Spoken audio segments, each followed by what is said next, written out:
Hello and welcome to the Success Showcase. I'm your host, Eric Lopkin with the Modern Observer Group. And with me, as always, is Chip Janiszewski from the Happiness and Success GPS. Chip, how are you doing this week? Doing great, Eric. Happy belated Father's Day. Back at you. Did you do anything special? Actually, my dad's going to be 90 this year. We had a little cookout yesterday with him and my mom, and a couple of sisters, and both of my sons called in. So life is good. How about you? That's nice. Now, my father's been gone for quite a while, but my kids took me out to Shake Shack, which is like my favorite burger place. So I was a happy camper. Did they pay? They did. That's good. So this week we're going to talk about talking, specifically public speaking. And our guest today is Beth Stoller from At The Podium. Beth, how are you doing? I'm wonderful. Thank you. Hi, Eric. Hi, Chip. So good to hear you again. Yes, definitely. Good to touch base with you as well. Yeah. So we're talking about public speaking today. And there's an old bit that Jerry Seinfeld does where he points out that public speaking is the number one fear that people have, and dying is the number two fear. So if you're at a funeral, most people would rather be in the casket than giving the eulogy. Exactly. Yes. People do tend to fear public speaking. They're afraid of what it is that people will think of them when they stand before them and talk about what it is that they want to talk about. So, yep, it is a fear, and people just need to work with it to try to get over it and make it their best friend. Make it a way of just standing in front of people and enjoying the moment. So, given that so many people are afraid of doing this, why is it so important that they should get over this and really get out there and speak in front of audiences? Well, there's so many reasons that a business professional can do. There's so many reasons why they would want to put themselves in front of an audience. Just to name a few, you are the subject matter expert as to whatever the topic is, and this way people in your community will see you as such. It develops critical thinking. Generally when you're preparing for a presentation, you really hone in on what it is that you want to convey to your audience. So it helps you to think in steps that allow you to think along the lines of what your client may be experiencing or what the audience is experiencing. So that really helps you do that. It's an excellent way to develop relationships. You want to be out there on the stage or standing in front of your audience thinking about potential clients and developing, this is the way that they learn about you. And you want to connect with your audience and you want to develop a relationship. This is the first step in building that relationship. There's other things like self-confidence and leadership qualities. All of that together really helps you put your business professional face on and to relate to potential clients. That's fantastic. And I know from personal experience, speaking in front of an audience is a fantastic sales tool. I've walked away when I do speaking engagements on a regular basis. I walk away with clients, I would estimate about 85 to 90% of the time. No other sales tool gets me that kind of response. Absolutely, because the people in your audience are there to hear you. So it's if you advertise in a newspaper, you never know what eyes are on it and things like that. But the people that are in that audience are there to listen to you. You have a dedicated audience. And if you do your presentation properly, then you have people who are ready and willing to take the next step if you introduce that properly. So now, how does somebody get started in public speaking? Well, before you even get started, one of the things that's important is to determine your audience. And you need to think about who that audience would be. You need to think about the problem that you solve for a potential client who struggles with the topic that you want to speak about. So you want to create like an avatar. You want to, in your mind, develop, oh, my client may be, male between the ages of 30 and 50, this type of profession. You want to drill down as best you can so that you know who you're speaking about.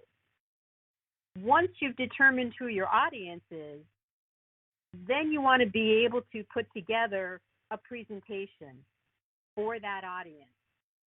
And the presentation, there's a lot to do when you're developing a presentation, but you want to break it into manageable chunks so that you can put it together and not be overwhelmed by it. Once you've determined who that perfect avatar is, then a good thing to do is to just sit down at a computer or writing, whichever makes you think better, and just start letting it flow.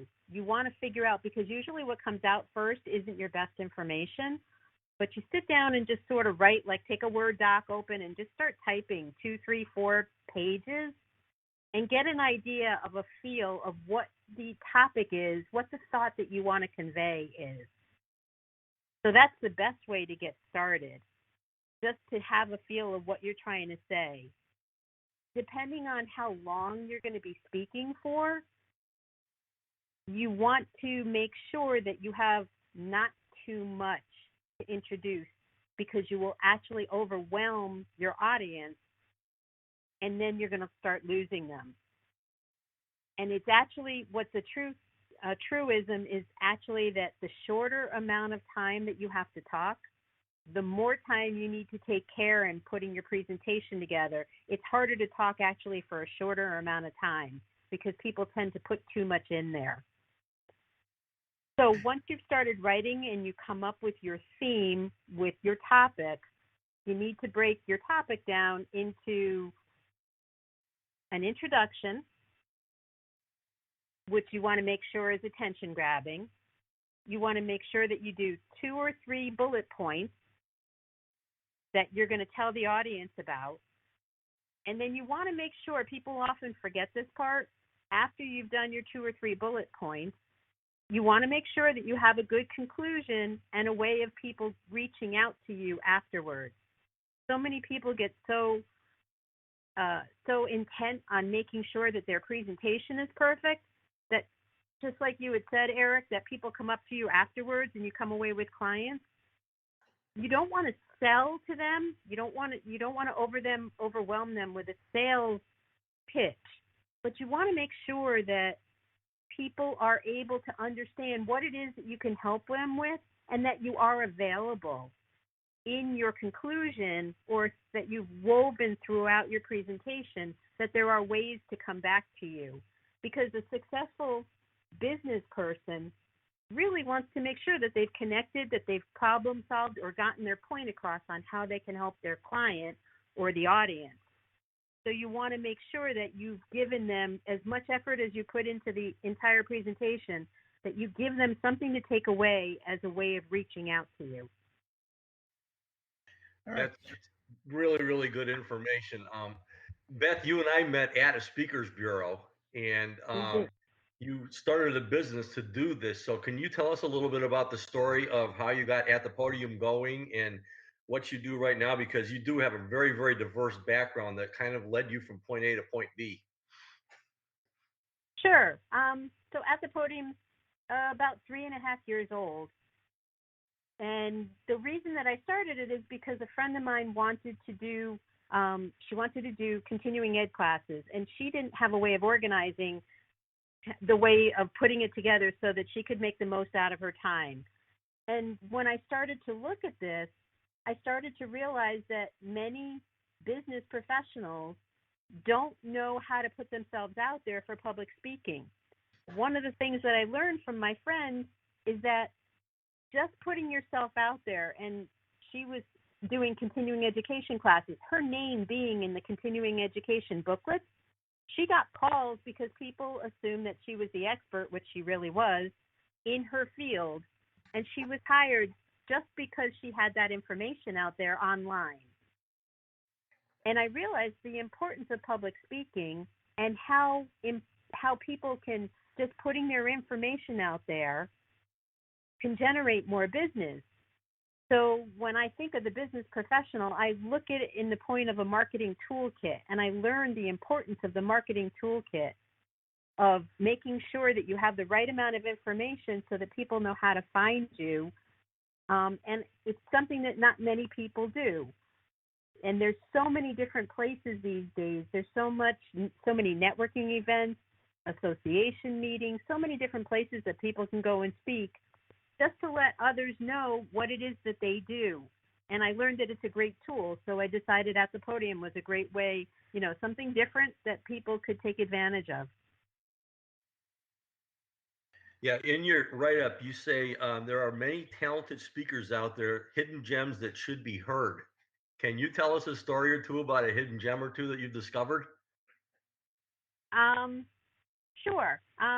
There are one of the things that one client that I spoke to, she and I started working together, and I brought her to a group of women. She spoke at a women's networking group.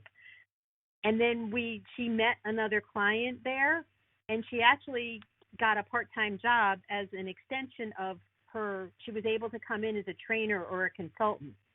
So where you think that you're just doing a speaking opportunity, that's one way of just broadening your business experience into having a client that will pay you.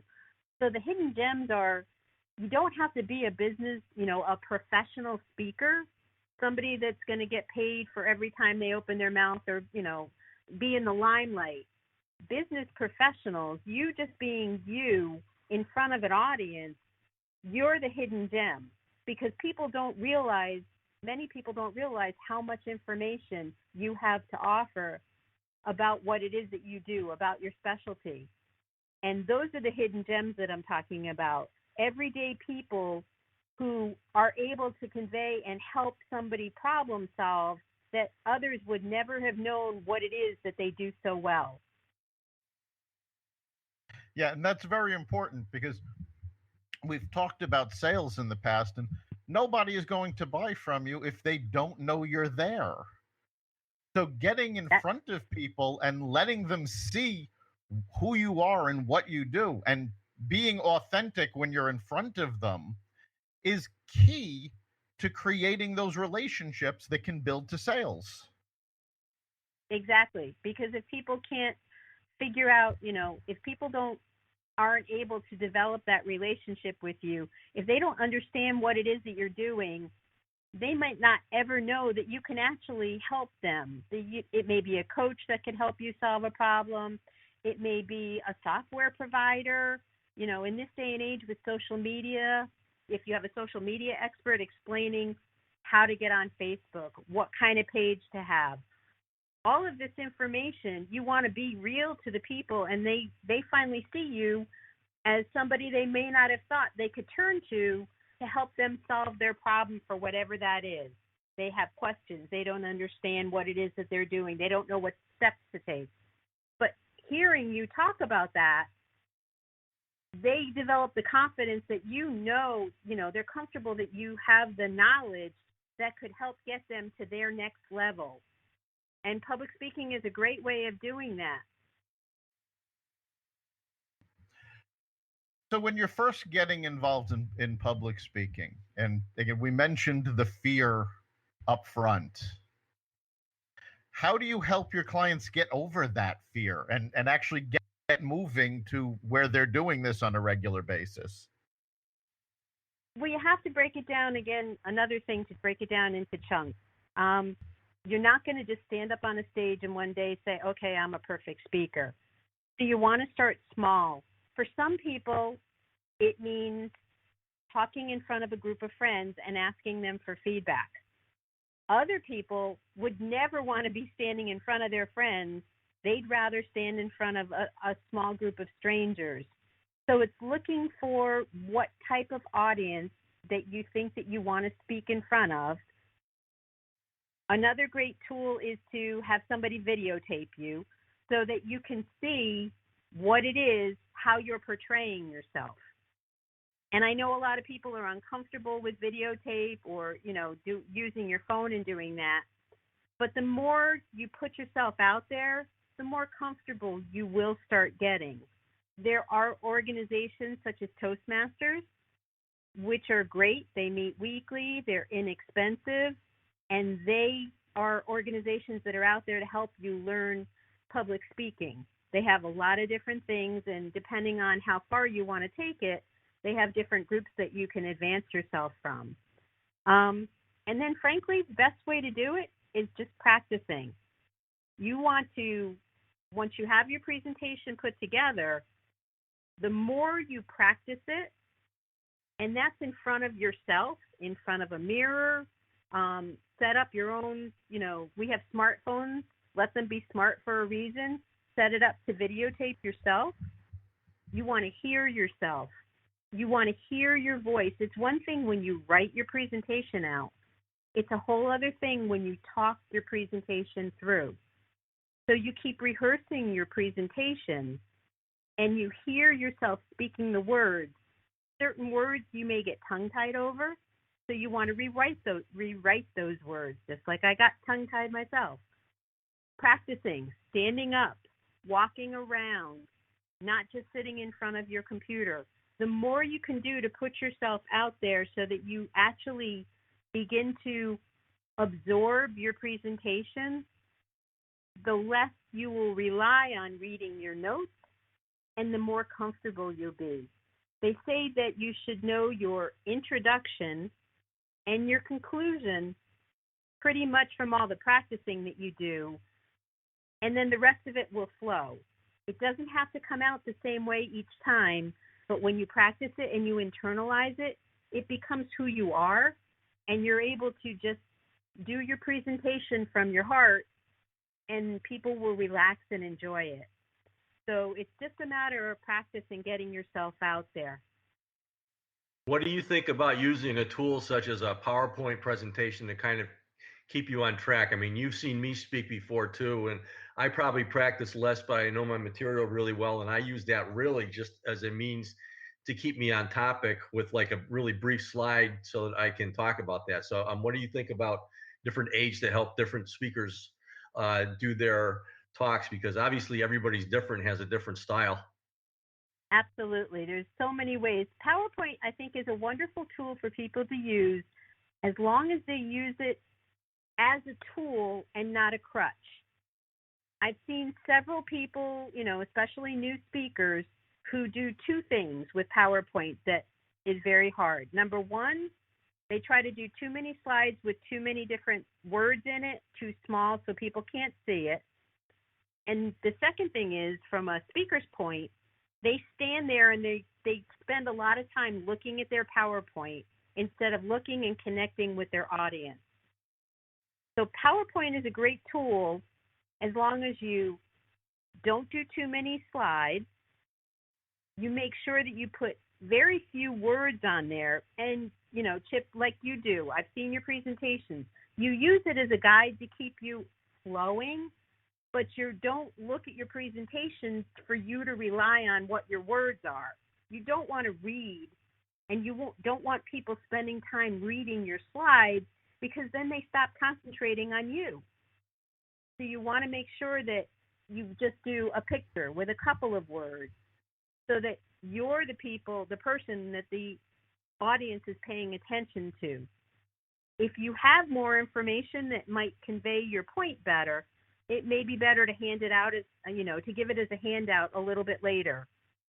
Or you can offer that, at the end of the presentation, you can say, I'd like to connect with you. If you want a copy of my slides, I'd be happy to give that to you, and things like that. So PowerPoint is a really strong way of sharing what it is that you want to convey, but not to make it your be-all, end-all, your script, so to speak.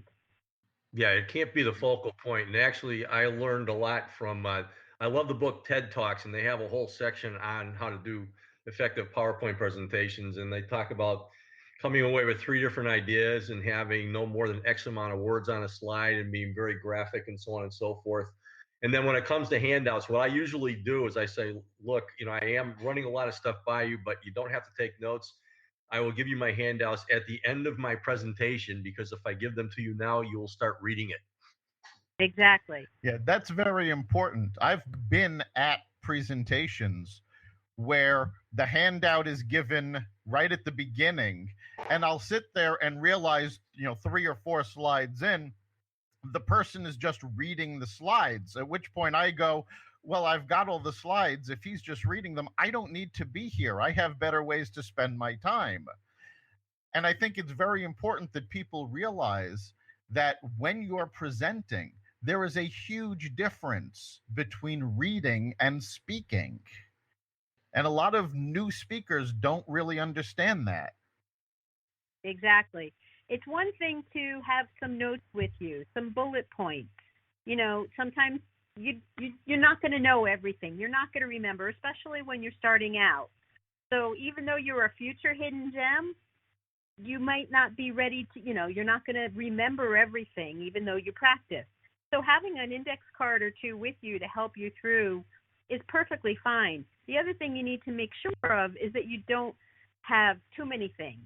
You don't want to be fidgeting a whole lot. So having an index card in front of you to hold may be good enough for you to figure out what to do with your hands while you're presenting, instead of just having, nothing in your hands and then your hands are always flying. You want to make sure that your hands are, not all over the place. So having an index card with your bullet points is a great way of controlling your body language.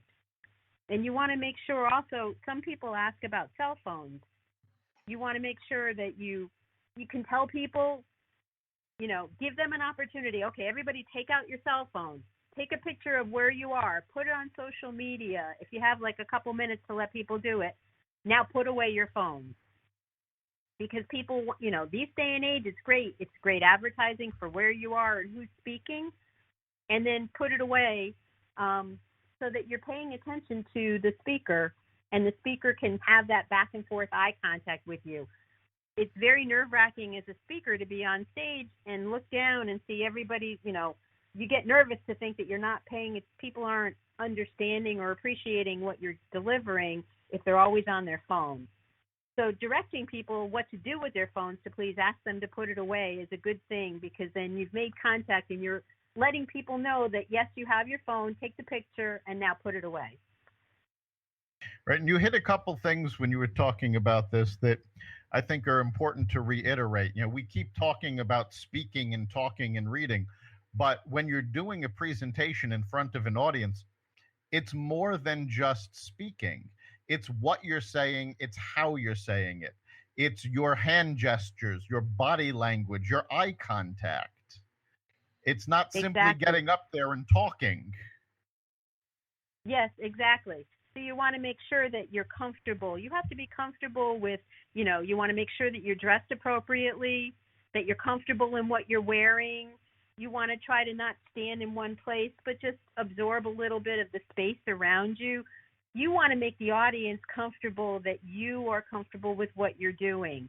So it's very important to maybe have something, if you're fidgety, have something in your hands. You want to make sure that you're looking at different people. And that's how, relationships begin, with eye contact. Maybe it's a big room, but people know that you're paying attention to the people in the back. Another thing is about questions. Sometimes speakers enjoy the questions people ask during their presentation. Others are they know their presentation, they know their material, and they don't like to be interrupted. So you should have an idea of, as you're doing this, what's most comfortable for you, and you can let your audience know that during your introduction. You can say, at any point in time, feel free to interrupt me, or please have a pen and paper, and maybe you've provided with them a piece of paper so they can write notes, and say, you may have a question. Odds are I will address that question a little later in my presentation, but there's a pen and pad, just write down your notes, and if I haven't, I'd be happy to address it at the end, but not to interrupt me. So as a speaker, as you develop your speaking skills, you'll know how to handle those things as you go through.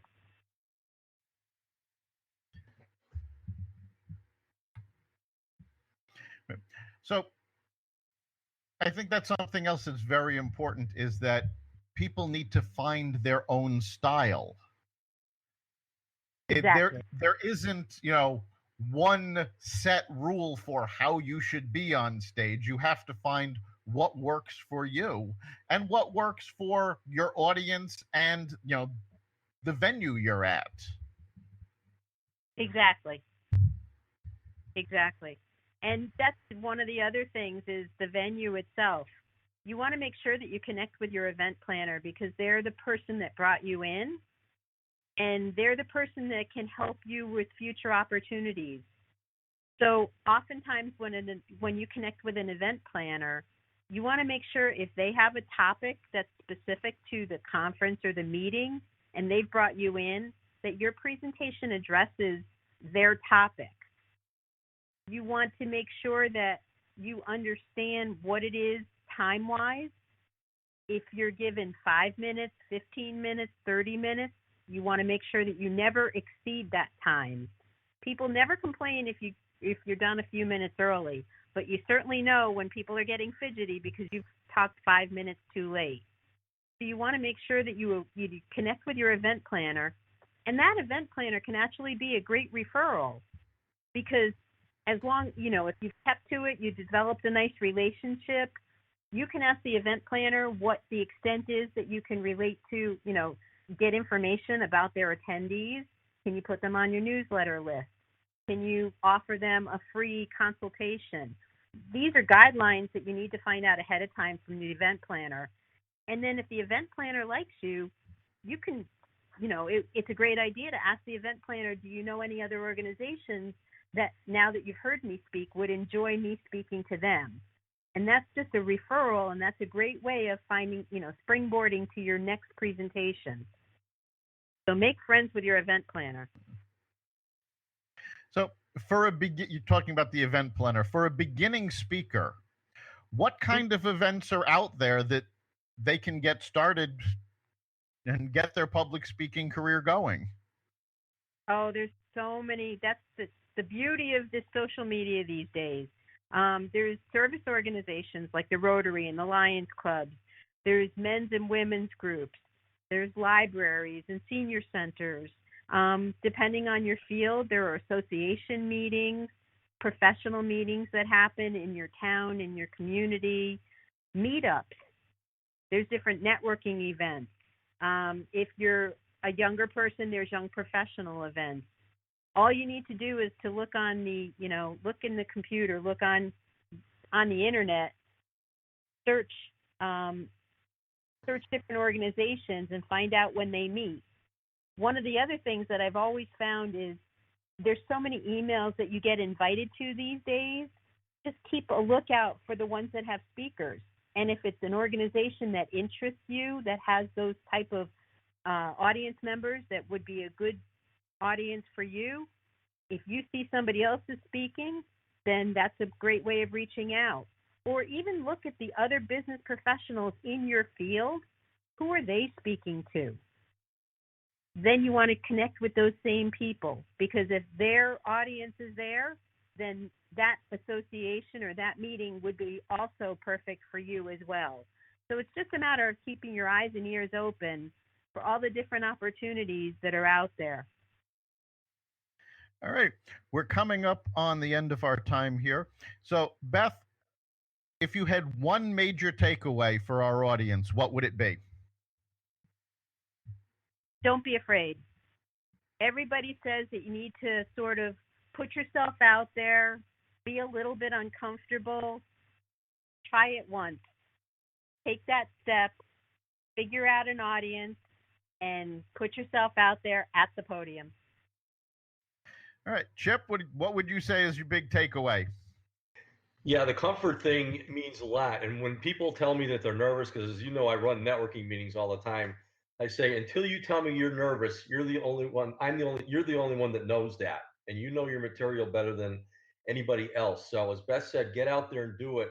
And just as a tip, if you want to do it in front of people you're more comfortable at, go to Chamber of Commerce meetings and actually ask for the events that you want to speak at and see if your network can get you in to do that kind of thing. So a referral from somebody that you know to get you in the door is going to help you out a lot because the person who's bringing you in is going to know you already. All right. I think for me, the big takeaway is you need to find your own style. Not everybody is going to be comfortable using PowerPoint or speaking freehand or whatever it is. You need to find the speaking style that works for you, that makes you comfortable and gets your point across. So, Beth, if our listeners want to find out more about you and get some information, how can they do so?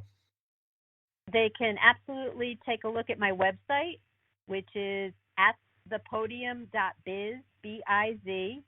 There's a lot of information. There is a bunch of booklets and speaking tips on there, so they can download that and join my email list. I don't invade too often. I usually send a newsletter twice a month with speaking tips. They can call me at 203-895-3583, or they can email me at beth@thepodium.biz. Excellent. Thanks so much for being with us this week. You've been listening to the Success Showcase. You can catch us every week at blogtalkradio.com/Success Showcase. We're also available on the Apple Podcasts app, the iTunes Store, and wherever you find podcasts. Remember, make this your best week ever and make next week even better. See you then.